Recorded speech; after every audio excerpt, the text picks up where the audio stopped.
त्यो धारणाले अब त्यो बेला पनि कति साल रिसाए पनि होला, किनभने आफू म हुनुपर्छ भन्ने राखेको हुन्छ नि त। अब त्यहाँ हेर्दाखेरिमा नहुने छ भने कसरी हुने गराउने, त्यो धेरै गाह्रो कुराहरू हुन्छ जस्तो लाग्छ मलाई। त्यसैले त्यो हामी चाहिँ एज एकाडेमिक लिडर्स होइन, हामीसँग विभिन्न खालको चाहिँ मान्छेहरू अवश्य पनि आउँछन्, विद्यार्थीहरू पनि त्यस्तै आउँछन्, पिएचडी गर्ने पनि त्यस्तै आउँछन् होइन। तर चाहिँ तिनीहरूलाई हामीले इम्पार्सियल वेबाट काम गर्न सक्यौँ भनेदेखि पछिसम्म हामीलाई ती सबैले सम्झिन्छन् जस्तो मलाई लाग्छ होइन। हामी त्यो गर्न सकौँ र मलाई लाग्छ त्यसरी नै जान सक्दाखेरिमा भलाइ हुन्छ जस्तो मलाई लाग्छ।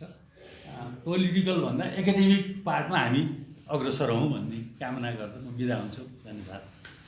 धन्यवाद सरलाई, पृथ्वीराज पराजुली सरलाई। वास्तवमा हामी जति निष्पक्ष भएर आफ्ना कर्ममा अगाडि बढ्छौँ त्यो हाम्रो जीवनको कमाइ हो र पछिसम्म पनि हामी बाँच्ने आधार पनि त्यही हो भन्ने कुरा सरले सिकाएर जानुभयो।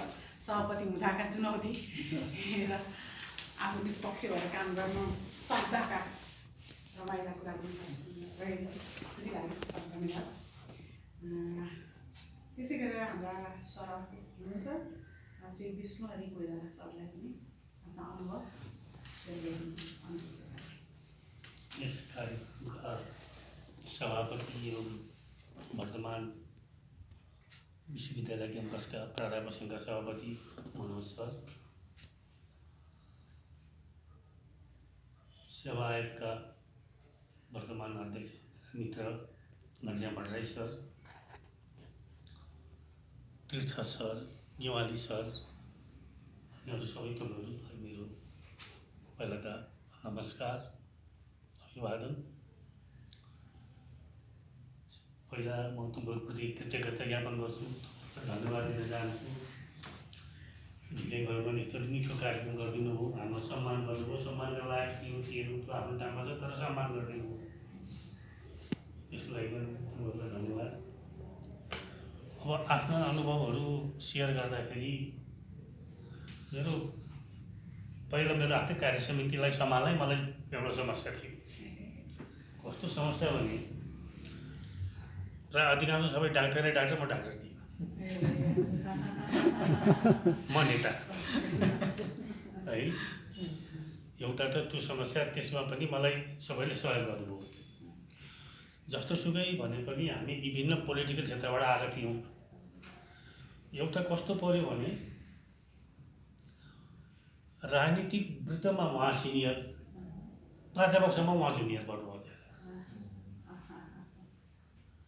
एउटा हाम्रै भित्र है हुनुभयो न, राजनीति उहाँ चाहिँ सङ्गठनमा उहाँ सिनियर, यहाँ चाहिँ सभापति उहाँ जुनियर है। उहाँलाई सम्हाल्नु पर्ने, अर्को कसैले सम्हाल्न नसक्ने, बहुत कठिन सम्हाल्ने हाम्रो गेवाली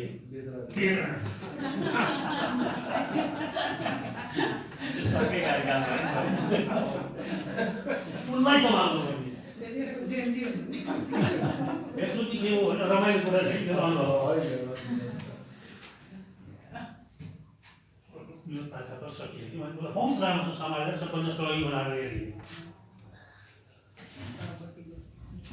अब एकचोटि के भयो भने रामेश्वर प्राध्यापक सभापति थिए, उस सदस्य दुःख दिएर उसले केही गर्नै नसक्ने रामेश्वरले।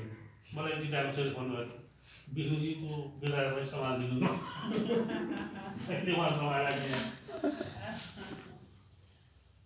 त्यस्तो किसिमको पनि असाध्यै कोअपरेट किसिमले असाध्यै राम्रोसँग हामीले लिएर गयौँ। म फेरि त्यस्तो त मेरो त अचम्म भएको छ, सबै सरहरू प्रोफेसर भएको ठाउँमा मलाई यहाँ सेन्ट्रल डिपार्टमेन्टको हेड डिपार्टमेन्ट बनाइदिएँ।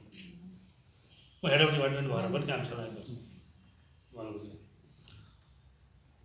तर मलाई सजिलो सबैले सहयोग गर्नुभयो, प्राध्यापकसँग पनि असाध्यै सहयोग पाएँ। सायद अलिअलि आफ्नो व्यवहार, आफ्नो नेचर पनि हुन्छ होला जस्तो लाग्छ। अनि हामीले त्यति बेला म त यहाँ हुँदै म उता सहायक भएर गएको भने मैले तेस्रो अङ्क निकाल्नु भएन, दुईवटा अङ्क हामीले पनि ऊ निकाल्यौँ, जनरल निकाल्यौँ। सबैवटा सहयोग लियौँ, सबैले सहयोग गर्नुभयो। त्यति बेला हामीले एउटा अहिले हामी पहिला बाबुराम भट्टराई र म एकै टोलमा बस्थ्यौँ। हामी उनी आइएससी पढ्थे, म आइकन पढ्दाखेरि पगलाजुलतिर। अनि मानुसी पनि यहीँ पढ्ने।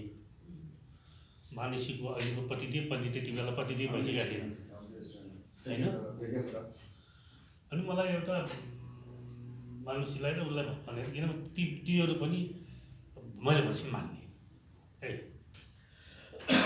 बाह्र ल्याउनु पऱ्यो यहाँ एउटा सेमिनार गर्नु पऱ्यो भनेपछि म सहयोग गर्छु सर भन्ने मान्छे र हामी बाबुराम भट्टराईलाई यहाँ लिएर आएर पहिलोचोटि होला प्रधानमन्त्री त्यसरी आएको। हामीले बाबा